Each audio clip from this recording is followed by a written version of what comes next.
好，欢迎来到快乐手工。今天的视频呢，分享的呢是一款口巾包。看到这款口巾包，您认为它是什么包呢？手拿包还是背包呢？其实啊，你们都猜错了，这呀是一款腰包。口巾呢也是能做腰包的。我再把它给系上哈。系好以后呢，是这样子的效果。要不要和我一起来做一个呢？这个呢是咱们今天这个包啊用到的口巾，口巾呢宽度20厘米，高度呢8厘米，我买来呢7块2毛钱。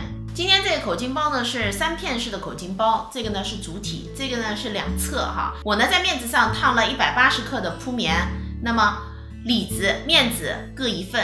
我面子的材料呢是一片绣花的棉麻面料，那侧边和里子的面料呢都是全棉的面料。这个呢是印花面料，这个呢是纯色的全棉面料。这个呢是口巾包的内袋材料，它的长度26厘米，宽度11厘米。这个材料呢，咱们需要2份。这些呢是包袋部分的材料，这个材料呢和大家说一下哈，这儿的宽度8厘米，这儿的宽度4厘米，这儿是等分的。过来以后呢，这儿不是等分的，这儿是1厘米，这儿3厘米，那它的长度呢是11厘米。面子上烫上铺棉，面子2份，里子2份。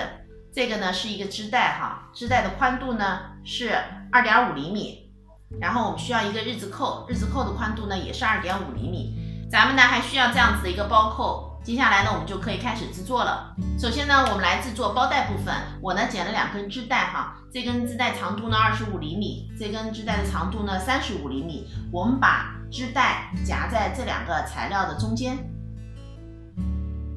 割好以后呢，我们这样子侧3条边。那这一份的做法呢也是一样的，我们都把它做好。包带车好以后呢，我翻到了正面，然后呢我又车了2毫米的窄边哈。咱包带做好以后啊，是这样子有一个弧度哈。接下来呢，我们拿出内口袋的材料，我们把2片材料正面和正面相对，然后这儿2条长边把它给车在一起，2条线呢车好了。现在我们从这儿把材料呢翻到正面，翻到正面以后呢，我们把它固定在里子上哈。固定的位置呢是离这条边6厘米，然后我们把2个侧边和底部车上，车好以后呢，我们把这2个多余的角剪掉哈。口袋呢固定好了，那接下来啊，我们把里子和2个侧边组合在一起哈。组合的方法呢是中心点和中心点对齐，然后我们从中心点哈向2边车，这样子把它们车在一起。那边呢也是一样的。里子呢组合好了，接下来呢我们拿出面子的2个侧边材料和包带材料，我们把它这样子搁上去，离这条边2厘米哈。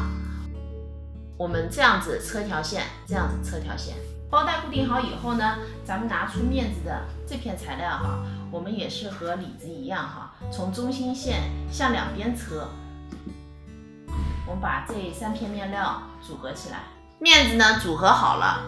现在呢，我们把刚才做好的里子翻到正面，然后搁进去，搁平整以后呢，我们包口车1圈，在这儿啊留个反口。1圈车好以后呢，我把反口留在了这儿哈。现在我们从反口把包呢翻到正面，那翻之前这边2个角我们要剪1刀哈，不然的话会绷住。包翻到正面以后呢，我们把口巾给缝上。口巾呢缝好了，我呢把包扣呢也装上了哈。那咱们整个包啊就制作完成了。这期视频内容呢就是这些了。如果您喜欢我的视频内容，请您点击加关注，咱们下期再见。